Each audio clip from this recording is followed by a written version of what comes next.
Hello, my name is Allyson Hewitt. I'm the Vice President of Impact at the MaRS Discovery District in Toronto.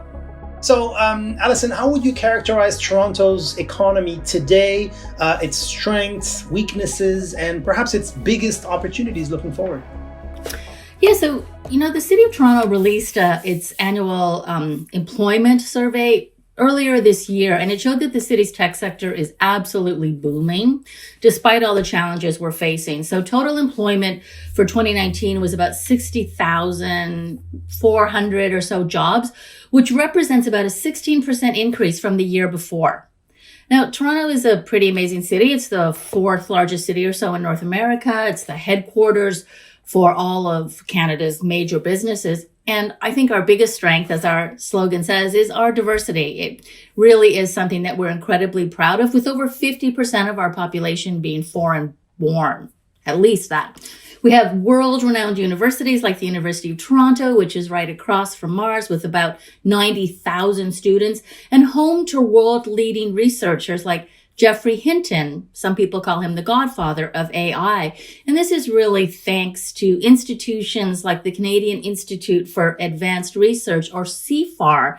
And they have about 150 Canadian research chairs, which is bringing dozens of international academics to Toronto. So there's lots of amazing advantages here, and it really is a moment in time for the tech sector in Toronto.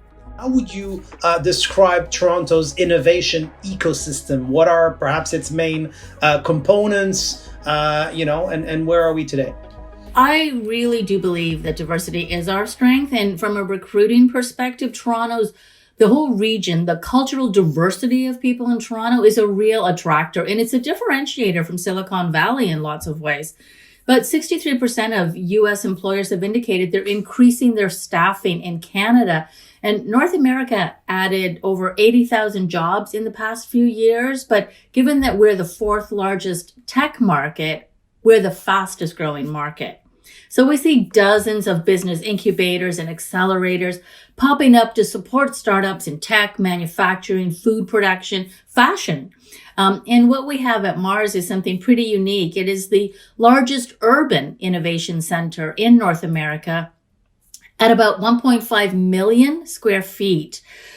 During non-COVID times, about 6,000 people work there every day, and we're home to about 1,400 startups, which has been pretty amazing. And our whole premise is, how do we take the divergent thinking of people like intellectual property lawyers, innovators in the fields of health, fintech, clean tech, and enterprise, and bring them all together for convergent action. So divergent thinking, convergent action. It's a really unique model, and it's something that we're really proud of. So we see all of that stuff happening. I want to touch upon the connection between Toronto's innovation ecosystem and attracting foreign direct investment. Of course, over the years, we've seen some great success stories with global, mostly American, let's say, tech companies setting shop in Toronto as elsewhere in Canada. I'm wondering if this strong innovation ecosystem, in some sense, shields Toronto from some of the impacts of COVID-19, and also where you see the most opportunities for growth and for investment attractions in the Toronto economy. A while ago, Eric Schmidt from Alphabet was visiting Toronto. He was at a conference, and I had an opportunity to ask him a question. And I said, listen, how do we not become Silicon North or Silicon Light?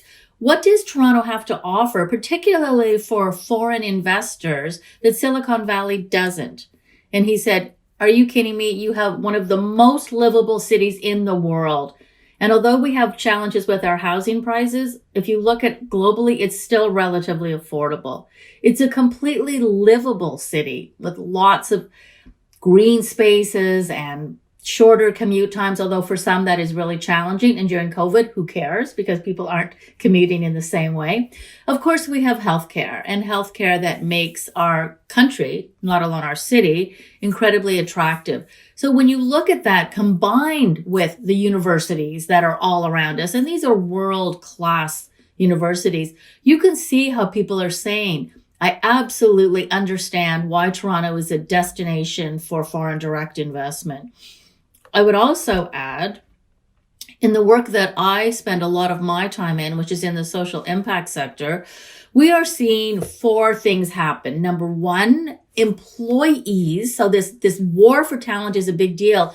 They want to work for companies that is mission driven.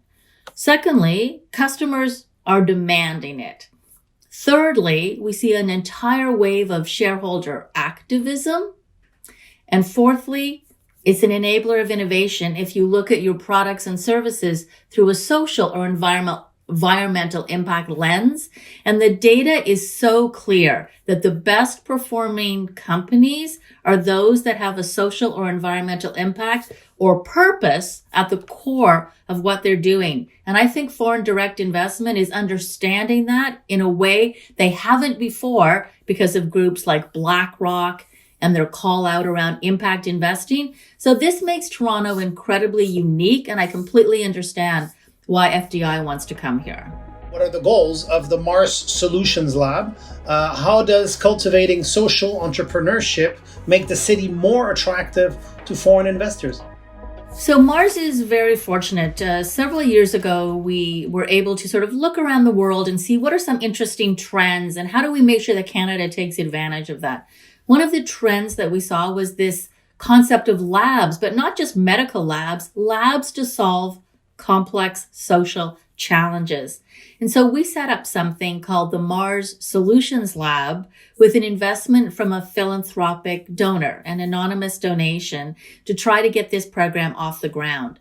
And what we're uniquely capable of doing at MaRS, and I think what the secret to all of this is creating a neutral space where different people with different viewpoints can come together and have honest discussions about how they see problems. Right now, we're living in an incredibly polarized world, and we're seeing that more than ever in the US, but we also see it here in Canada. We don't have enough spaces for people to come together to deeply understand the issues we're facing, to look at it from different perspectives, and then get to new outcomes using design thinking and systems thinking. So the Solutions Lab is deeply involved in that work. We started off whenever Uber was trying to come into Toronto, and we avoided a lot of the challenges that other cities did because we actually had people from the sharing economy in the same room as the regulators and in the same room as the incumbent industries. So imagine sitting there with the Hilton Hotel and the Airbnb reps, the Uber and the taxi industry, and then the city of Toronto wrapped around that. So we often at MaRS try to look at what is the startup bringing in the disruption world and how do we get the adoption by the legacy industries so they can come together and it's not always a big conflict. So a lot of the work of the Solutions Lab is how do we get our incumbent agencies to adopt technologies in ways that they just haven't got the mindset or the ability to do. So the Solutions Lab is really leading that work in issues like how do we rethink procurement so that we procure locally. And again, in an era of COVID, what we saw was challenges when the US said, no, you can't have this PPE or these ventilators. We don't ever want to be in that situation again. So we want to understand supply chain differently. We want to work with all of the players to make sure that Canada is able to be independent and self-sufficient while recognizing our connections globally. I'm wondering about the involvement of both Canadian as well as foreign companies in the work of the lab. So we have a lot of Canadian headquarters here, as you know, but their head office is often somewhere else.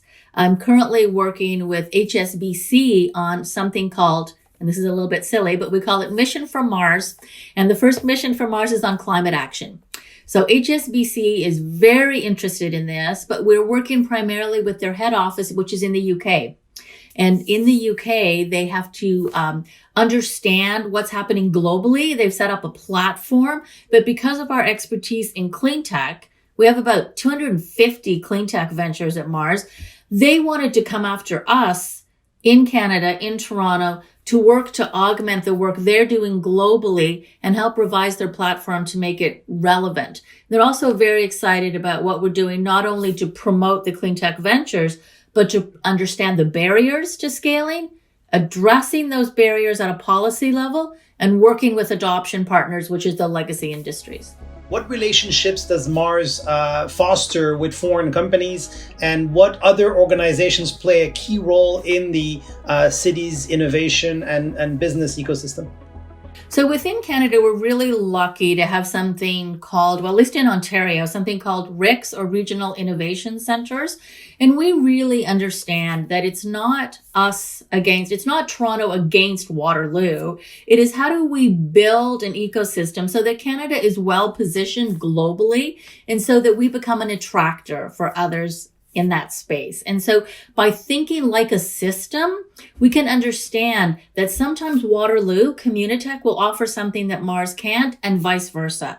We really like to think about making that navigation system easier for the venture no matter where they are. So when foreign direct investment comes into Canada, it can go to any one of those places, but we don't own it in that way. We think about, what does it mean for a system? What does it mean for our city? But of course, our province and our country as well. So it's a systems thinking approach that takes us to a whole new level of impact, where those that are competing against each other lose. Like if it's Silicon Valley against New York, the US loses.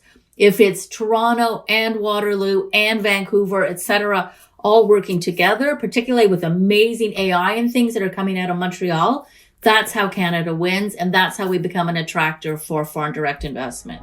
What would you say to those foreign investors looking at Canada now in the current context to convince them to come and establish themselves in Toronto? What are some of the key, essential, competitive advantages that you would put forward? I think Canada is an amazing place for companies to do business. I think we have talent that's unparalleled. We have world-class universities. We have amazing labs and facilities, and we have beautiful buildings like the one that you can see behind me that are creating spaces for people to come together and think differently. And the only way we're going to survive in an era of COVID, and then for sure, we know the next crisis is coming, we're going to need to be resilient. Resilience demands diversity, and resilience demands innovation. And I can't imagine anywhere else in the world where you can get the kind of talent and the innovation approach than you can in Canada.